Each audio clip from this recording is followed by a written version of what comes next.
से चंदा ने पूछा जानों से सबसे प्यारा कौन है? पापा है मेरे पापा। जानों से पूछा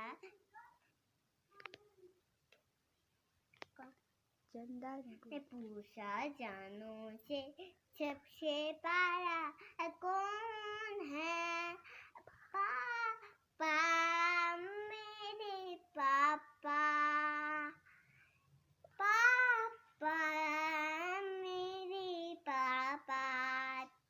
जानों से पूछा जानों से पूछा जानों से सबसे प्यारा कौन है?